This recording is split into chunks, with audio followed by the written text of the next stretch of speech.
Hello and welcome to GM Tips. This is GM Rick with more Ice Age in the background, so I hope you guys are doing good. I got mini GM watching Ice Age the Meltdown, so go figure. You never know what you're going to see in the morning or hear in the background.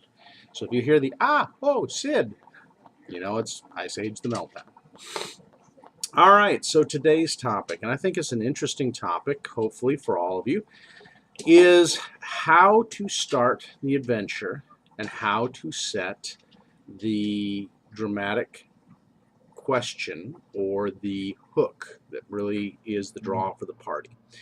And I think those two things in a campaign are probably, in my mind, the most important, but like most of all of us, I'm the most guilty at just starting it out with everybody knowing each other. And fortunately, in the last one, they didn't. And I had the party come together, and it was really cool because we didn't start it the normal way of you're all sitting in a tavern. You know that one? Raise your hand if you're one of the ones that said you're all meeting at the good whatever tavern and you're all sitting there having a beer together, or you're having a mead, or you're having an ale. Yeah, that's what we usually do, and we stuff them all in the inn, and the inn becomes the mighty adventure place. And in some places that works, and with some players, they love it. That is their starting place. However, I've seen a lot of posts where people are going, "Man, that's just it's old. It's kind of boring. I wish we had a little bit more setting the hook for the adventure in the beginning and really pulling it together because players ask themselves, just like we do, why am I here? What has brought me with all these other party members that right now I am with the party? And I think sometimes we really need to set that hook, even though, like with Curse of the Crimson Throne, which I got recently, and Rise of the Ruin Lords, they have the party kind of know each other or be from the same hometown. That's a nice thing. I think, though, you want to allow your players to have that diversity, that they're not always necessarily from the same hometown or the same homegrown area. And I think, like this will tell you, starting points in an adventure are really important to setting the tone of the adventure. And I think with anything else, you have to really sit down and figure out, how do we get started? How do we really set things? And I think that more than anything else is essential to really setting the tone for the story. And I think you really want to have a great backstory for your players. And more than anything else, you really want to have a great place to get them into and get them started.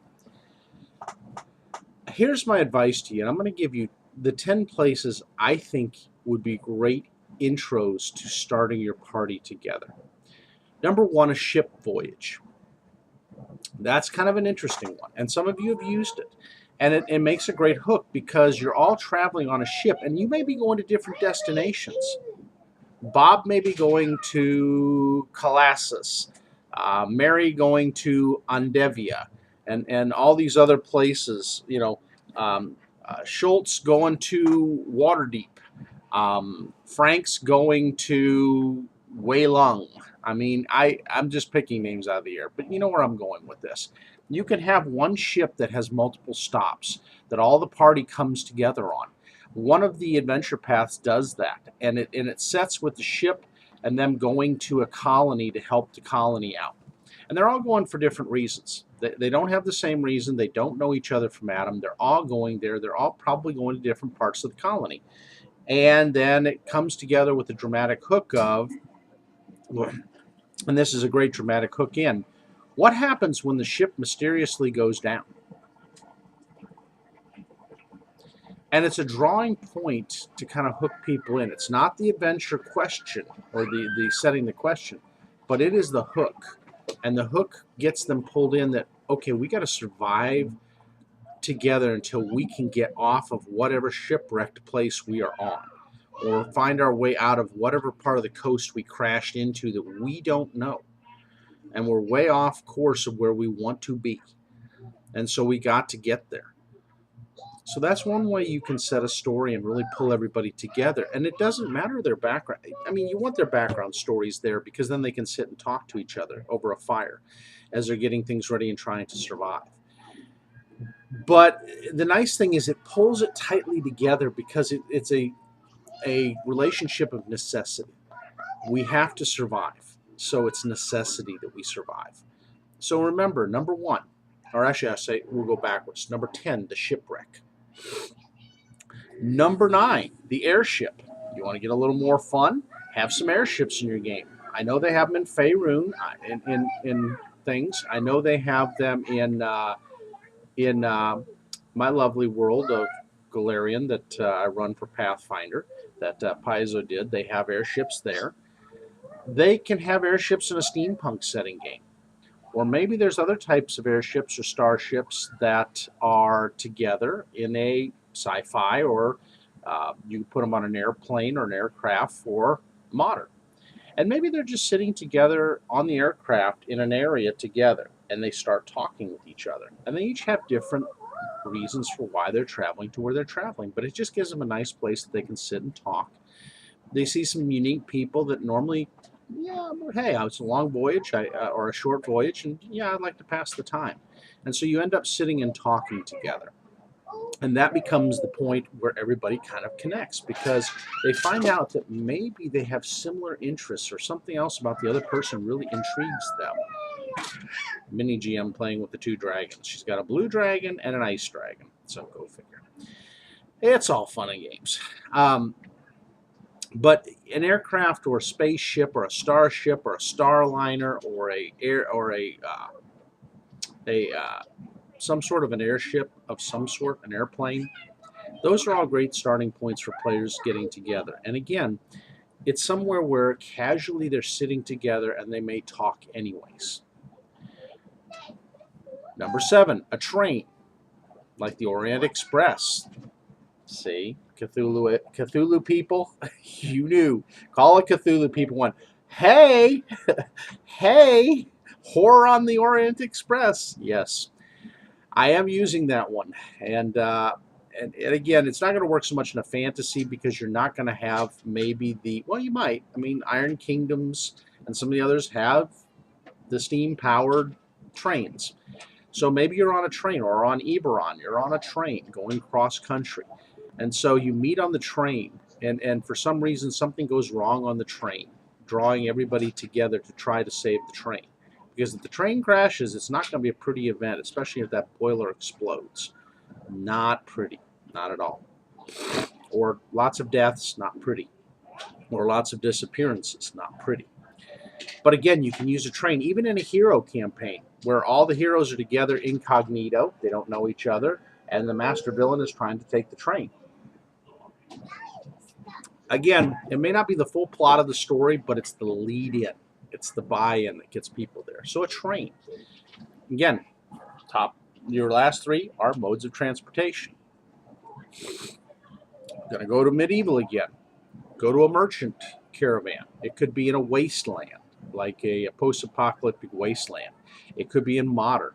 It could be in a world that fell into ruin, like Tortured Earth, where you're together in a caravan. And you're using the caravan to get from point A to point B again. Again, we're traveling. But again, it's another mode of how do you get together. Maybe you have to fight to protect the caravan from marauders and raiders in order to get to the destination, which then turns into your story. But it gives you a back reason to be together. It unites people together in a common cause. And you see where I'm going with this. You've got to have that propelling unity that gets you into that cause. Maybe it's a coronation. So you're at a royal coronation of some sort. So everybody meets at this royal coronation. Somebody is being crowned either the prince or king or queen of an empire. And at that coronation, there are major events going on. It doesn't have to be anything catastrophic. It's just the fact that this is a royal coronation and you have an invitation and you're getting to mix and mill with the different debutantes and people that are there of notice, the nobles, the merchant class. They're all there. And you're getting to know them because, hey, getting to know the to-dos isn't a bad thing to do in a local area. So again, could be for this reason that you're there for that coronation. and it's a unique event, and it's something different. So the coronation, number 5. Number 4, you're there for a funeral. I love that. One of the adventure paths in Paizo has that. You had a good friend that everybody was friends with at different times maybe. He was a traveler, he was a person of note. He affected a lot of different lives as he traveled and did his research. So you're there to bury this significant person. And maybe there's stalls and catches that keep you from burying them properly because people are unhappy about all of this, and there's a lot of to-dos and things going on and disruptions, but you're there to give that person the right rest that they need. And so you guys are unified in the fact of the person that you knew in life, and you're there to bury that wonderful person and put them to rest and give them the rest they so deserve. So the death or the funeral is always a uniting event that can bring a lot of unique different personalities together. Um, Number 3, cataclysm. Maybe you guys are in a country of sorts and there's a huge cataclysm going on in the country, a huge earthquake, an eruption of a volcano, a flood, and it's drawn everybody together as refugees as they're helping people out and trying to weather the storm. It could be a dust storm. It could be, there's so many different natural events that you can use with this. And it doesn't have to be a world-ending cataclysm. It can be something that's just hit the area and has devastated that area. And so it has brought all the adventurers together in a common cause. It could be either for mischief and for bad things or for good. So you can use a cataclysm either way. But a cataclysm is a uniting event, and it's something different than a tavern. Number 2, research. Maybe there's a huge library in the city that you're in, and you all are researching different, my critter, different things for different reasons. And so, this is Daisy, by the way.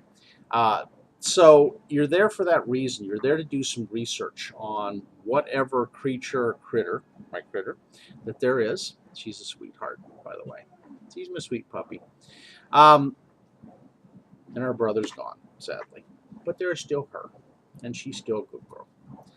But yeah, the world-ending events are great, but then a library can be even more fun. It's everybody's there for research for different reasons, and you keep running across each other those first few days, but you don't know who each other are. But after a while, they kind of intrigue you. They do something, say something, maybe hint at something, and it pulls the party together. So don't discount a library or a research situation as a reason for the party to come together. Finally, drum roll. What will I pick? The mercenaries. You're hired by the same employer, and you're brought into a place and you're given these interviews and trials. It could be an interview of an adventure society. It could be an interview of somebody else. It could be a noble. It could be someone else who's hired everybody to bring everyone together into that event. And again, you don't know each other from Adam, nor do you. I mean, you're not going to immediately mesh. Mercenary brigades normally don't just mesh, even though they have a common cause for money. And it gives it that conflict. And so these are some of the different things, and I've given you 10. There's hundreds, folks. You just have to sit back and think about it and put something together. Now, let the party play it out how they're going to play it out. You don't force them to unite together. They're not going to. In life, in real life, people don't always get behind each other, even for the most horrific events. They don't. They have conflict and rubs and arguments, and yeah, they're surly with each other, and one tries to take control and then the other one doesn't like it. Let them do it. Let them play it out. That normal course of things will bring them together in a bond.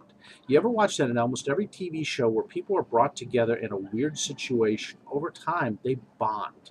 But you got to let them have their quirks, their bumps, and everything else. And it is not your job as a GM to make harmony among the PCs. The PCs have to get it themselves. Now, after several sessions, if they're not coming together, then you may suggest to them, hey guys, you know what? I hear you guys arguing, but there are bigger things at hand. And that's the way to always Well, I won't say always, but it's a good way to address it. There are bigger things at hand.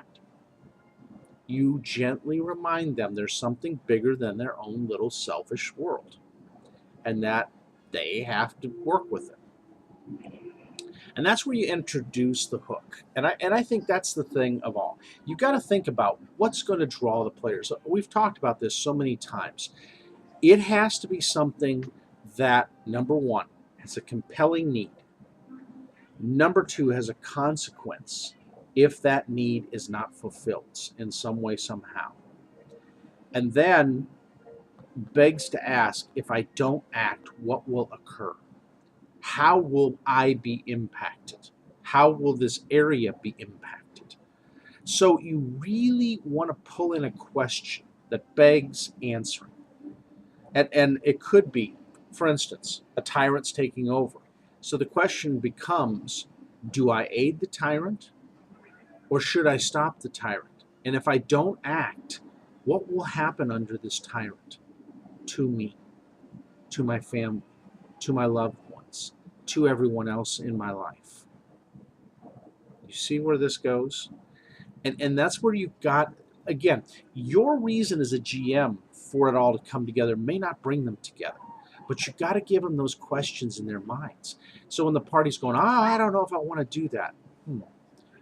But you got to ask yourself, Mark, if I don't act, what impact will there be?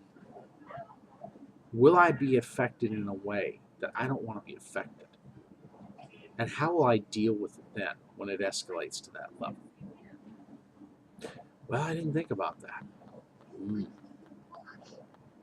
And you don't have to go into a berating or a belittling. It's a simple, And that's what you want them to do. You want them to pause and go, Because they have their own reasons why they're going to take on your challenging draw into the story, your epic statement that you lay out there. They're going to have their own take and spin on that, and that's fine. Reign of Winter, perfect example. The party that I have right now, each has their own reasons. Kal-El, the War Priest, does not have the same reason as Painvin, the Rogue, from the Elf Realm of Keonan. Not the same reasons. Orin, the Priest of Sarenrae, does not have the same reasons as Damien, the Sorcerer, the Fey-blooded Sorcerer. Damien's draw is pretty. Damien wants women. He wants fame and women. Orin wants to heal and help the land and help people because he couldn't heal his father and his stepfather and his stepfather's servant. Couldn't heal him. Kal-El wrestles with what he is and what he wants to do for the world, where Painvin has a queen and country to think about and worries about what the Winter Fae will bring. Brian's character, Rothar. Rothar has his own reasons, as does Remily, the NPC, the sprite, the pixie swashbuckler. They have their own reasons. Rothar's reason with wrestling with Caden Kaleen and becoming a holy warrior paladin of Kaleen? Yeah, that's not lawful good. He has his own wrestle, and it is a wrestle for him that he's wrestling with. It's not the same as Remily. Remily loves the intrigue and helping and serving her lady and seeing the world and seeing what they can do to right things so it doesn't turn into a frozen ice cube. Not the same reasons. They're not.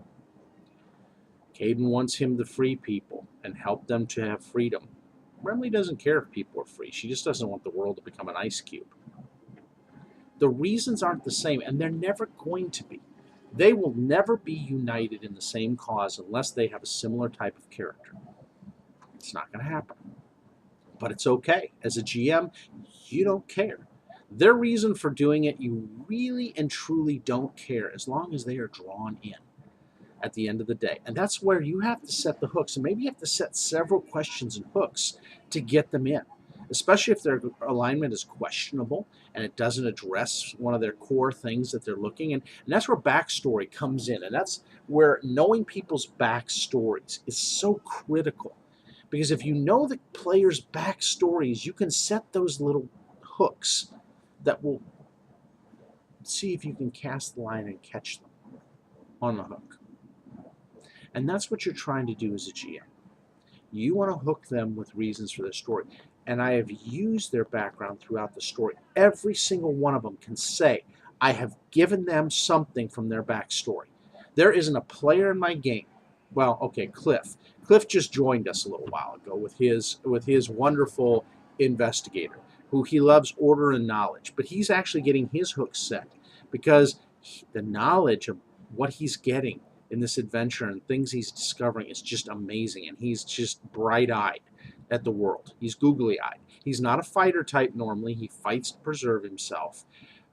But he is intrigued by everything. So every one of those players is going to get a question answered and some hook set, and every one of them is basically reined in. And I set little things. Kal-El's a combat guy. He does not like the diplomacy. He'll do it, but it is not his cup of tea. He is a brawling, beat-it-out Azamar. So me having those type of things for him along the way is important. Painvin, however, he doesn't mind combat, but he would rather use his words. He is much more deceptive and a little bit more bluffing, and he loves using them. And he's won many a combat, even against giants with that. So, my fellow DMs and GMs, you have to set the hooks. You have to keep them interested. You have to do the little things that are going to make them want to keep playing. The biggest mistake sometimes as young DMs and GMs that we make is we have our reasons and we have our story in our mind, and it's so cool playing out up there. I'm going to tell you now, that story will never, ever, ever totally play out the way you want unless you railroad them. And they're not going to like you for it. You have to give them the justification and reasons and the choices to make that are going to really endear them to the story. You have to do that. You got to understand them well enough to know what makes them tick, both as a player and as a character. And you have to set those hooks. It is not up to the players to come on to your story and do your little adventure synopsis. It's not.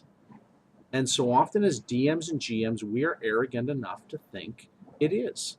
And we don't do it purposely. We just think that way because our story is so cool. Our whole thing is so cool. It is. And don't get me wrong. And what you write and what you play out is cool. But it's not what everybody else is going to do. That's like a writer of a movie. Do you ever think these movies go as scripted? No, they don't. Aladdin from Disney did not go as scripted. Why? Because you had Robin Williams, one of the great creative minds, and he took it ways that even the writers couldn't expect. But when they got done, they went, wow, this is so much cooler than I played it out in my mind. And that's the whole point. Let your players play it out. And no matter what, make it fun and memorable with that. Because as they get together, as they get to know each other, as they get drawn into that story, it's going to be so profoundly fun for you as a GM and a DM. But you've got to quit this idea of this. Give them this. As long as it goes along the path to the story, who cares? Yes, your campaigns will go longer, but you know what? They're going to be more memorable. And they're going to be ones that your players, even though they went a long time, are going to love. And they can't wait for the next one. Because you didn't just set them into one path, one action. So keep that in mind as you go into these situations. Write a place that's going to be unique and different every time. Don't, even if they're using the same town, like up in Varissia, They all use Sandpoint. Sandpoint is the sandbox town. It's kind of like Hamlet is with the old D&D, the town of Hamlet. But you don't have to make it the same every time. Just because it's the town of Hamlet, coming there and getting there and being there can be different every single time. Where Hamlet is a different place every single time. It has that same homey, campy kind of feel that you have every time, but set the hooks a little more. Make it different to where the players are like, ooh, I wonder what Hamlet's going to have in store for me this time. Or I wonder what Sandpoint will have in store for me. Or I wonder what Four Point Station will have in for me this time. I wonder what Metropolis will have in for me this time. I wonder what Encore, the city of survivors, has for me now. I wonder what the planet of Thule has for me now. You see where I'm going with this? I'm going into every genre, and you can do it every genre of play. I wonder what the city of Deadwood has for me now. I dare you guys to go through and with every one of those, pick the genres that I threw out there. I bet you'll get at least 3 or 4 of them. But do it. Sit back right now and write on a piece of paper, replay this, and see which ones, and see if you don't get some of the systems I just threw at you. And the reason I'm doing that is because I want you to know it is applicable for any RPG. That's the wonderful thing about RPG gaming. Everybody's like, oh my God, I got to learn the system. I got to do this. I got to do that. I got to do this. The mechanics in some ways are the same. The draws as a GM and writing things is similar. Okay, the rules of combat, the skills, the stats are a little different. So what? If you're good at one, you're going to be good at every one of them. It's just a matter of learning the system, is all it is. So those of you that have fears of different systems, this is me talking to you. I give you a challenge to everyone that plays RPGs right now. Learn one new gaming system every 3 years. One. You don't have to buy all the materials, just buy the basic book and learn that system. One new one every 3 years. I've got Pure Steam up on myself. I've got Savage Worlds.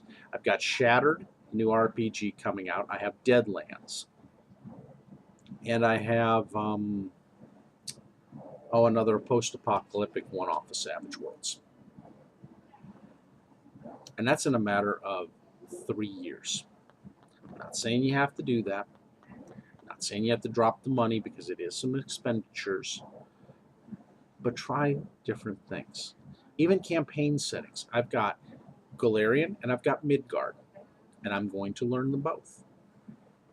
And why? Because my players may get tired of Galarian. Let's be honest. Even with the most open world, they can get tired. Enter Midgard. So there's a lot of things you can keep in mind with this, and just keep in mind you can learn different systems. It's not that hard. The investiture, if you can't afford the books, buy the PDFs. PDFs are most times very inexpensive, the most systems. Some of them aren't, and they're going to figure it out. The one thing I love about Paizo is almost every one of their core books is $9.99 on PDF, with the exception of the campaign stuff, which they put a little bit higher. So what? 3 books out of the campaign that you pay 20 or 30 bucks for a PDF.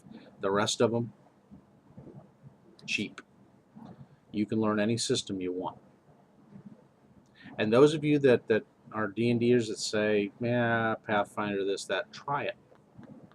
I've gotten 2 or 3 people to try it. So far, they're getting hooked and liking it.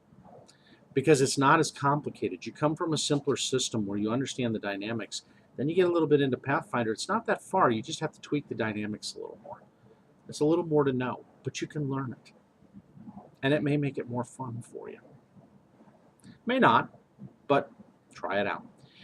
All right, my 30 minutes is up. Thank you so much to everybody. Thank you so much for this. And again, setting the place to start and setting the adventure hook or the dramatic story line. And that's really what it is, folks. When you start a campaign, if you do these and you do these right, it's going to be some of the most memorable adventures around. Thanks, and have a great week of role play. Take care, and we'll talk to you soon.